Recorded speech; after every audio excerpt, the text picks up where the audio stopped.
October the 7th, 2023 was almost 5 years to the day after the attack on the Tree of Life Synagogue. Almost 5 years to the day. Anti-Semitism has been on the rise around the world and unfortunately here in America. We've seen it on college campuses, we've seen it in conversations online. It's not new, it's old, but it's on the rise in a way that we've not seen in a long time in the United States. In 2019, Senator Rosen and I launched the Senate Bipartisan Task Force for Combating Anti-Semitism. We started that on the one-year anniversary after the shooting in the Tree of Life Synagogue. Our mission was pretty simple.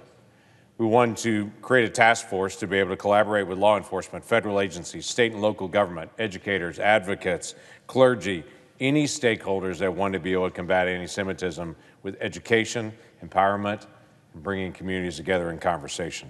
Our goal was to speak out with one voice about hate, to support legislative efforts to combat anti-Semitism, to promote Holocaust education, and to bring the issue of combating anti-Semitism to the forefront of our national conversation, and quite frankly, international. She and I have worked together to be able to contact other nations and their parliaments and what we've seen as anti-Semitism in other countries, to be able to reach out to ambassadors, but to also speak out on what we see here in the United States. That's not changed. The State Department has offered this warning. History has shown that wherever anti-Semitism has gone unchecked, the persecution of others has been present or not far behind. Defeating anti-Semitism must be a cause of great importance, not only for Jews, but for all people who value humanity and justice. That's our own State Department. So now what are we going to do about what we're seeing on college campuses?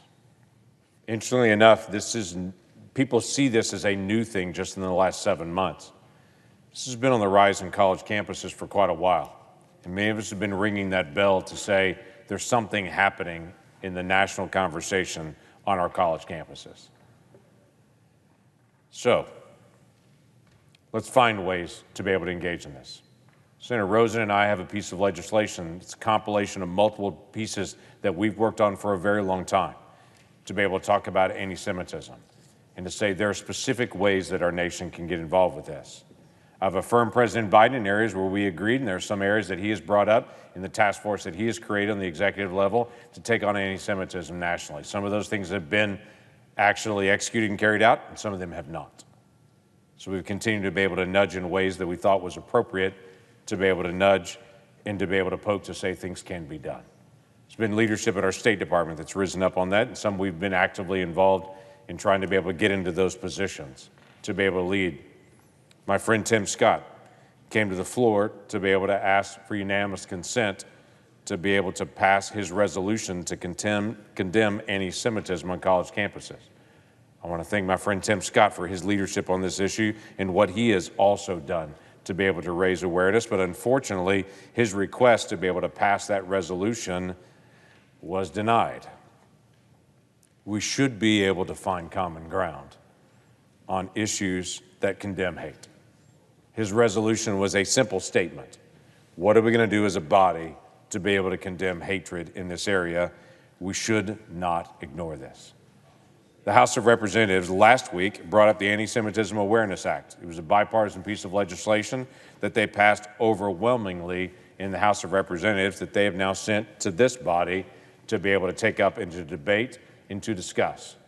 What's been interesting to me is when they picked up the Anti-Semitism Awareness Act as a nonpartisan piece of legislation, this is a continuance of actually what happened under the Trump administration. President Trump used these same definitions and the same process of putting it in the Department of Education using what's called the IHRA definition for anti-Semitism and the examples attached to it in Executive Order 13899.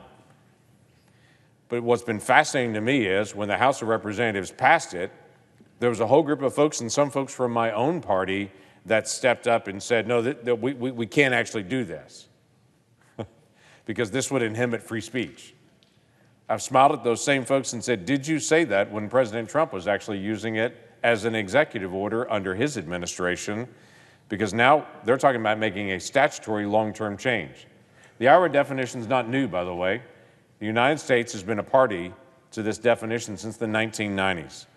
International Holocaust Remembrance Alliance definition, that's IHRA, that definition has been recognized all over the world as a basic definition with examples of what anti-Semitism is.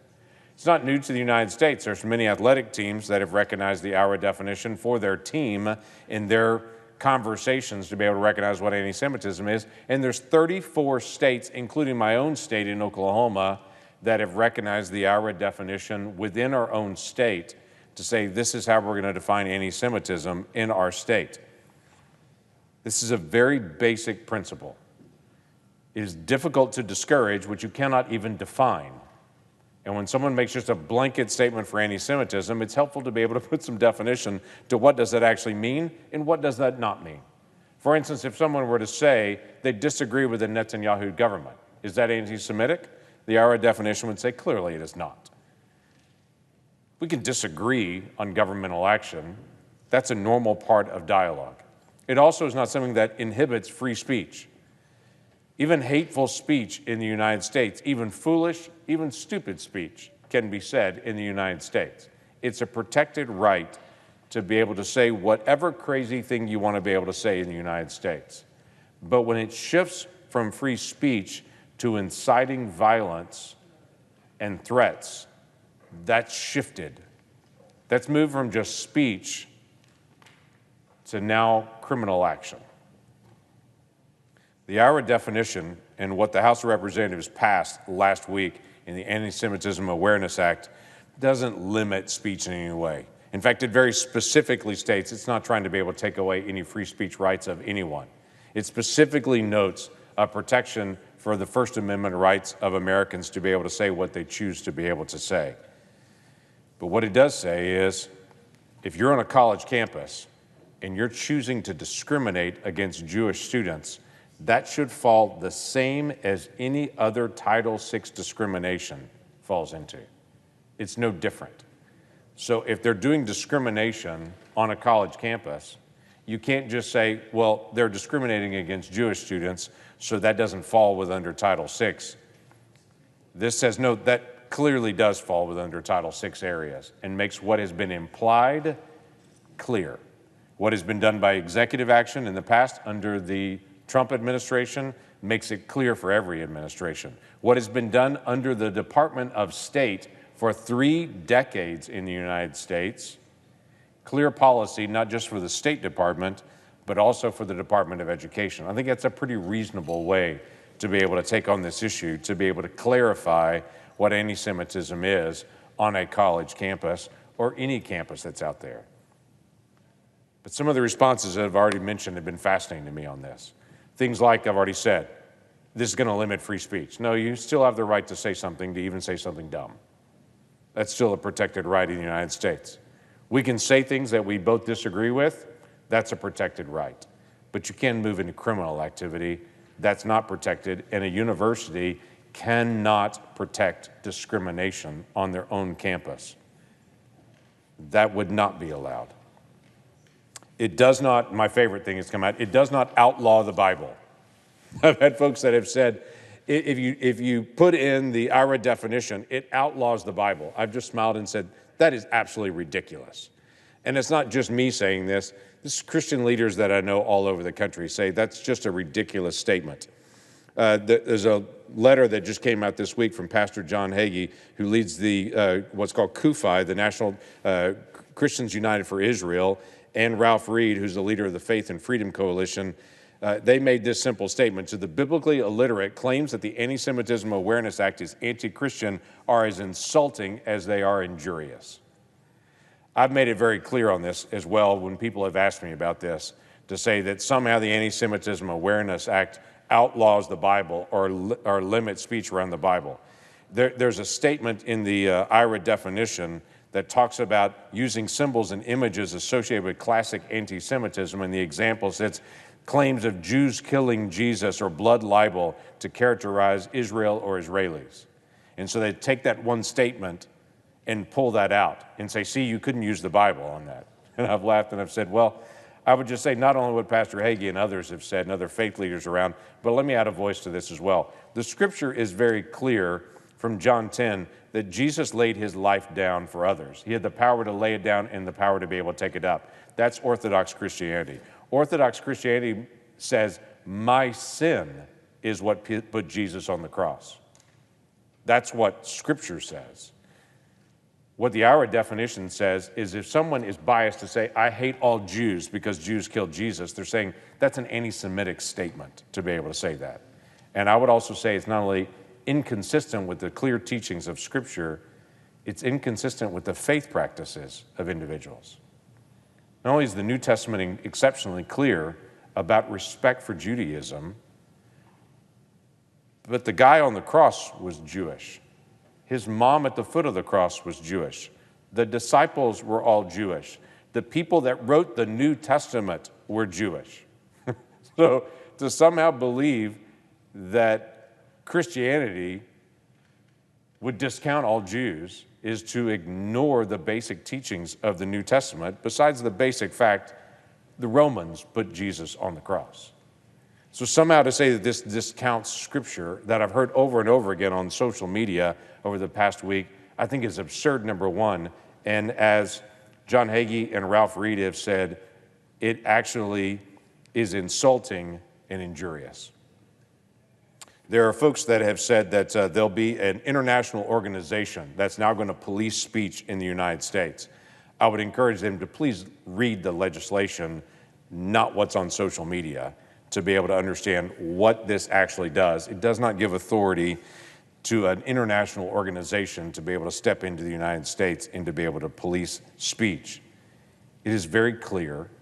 It just says, this is what discrimination looks like.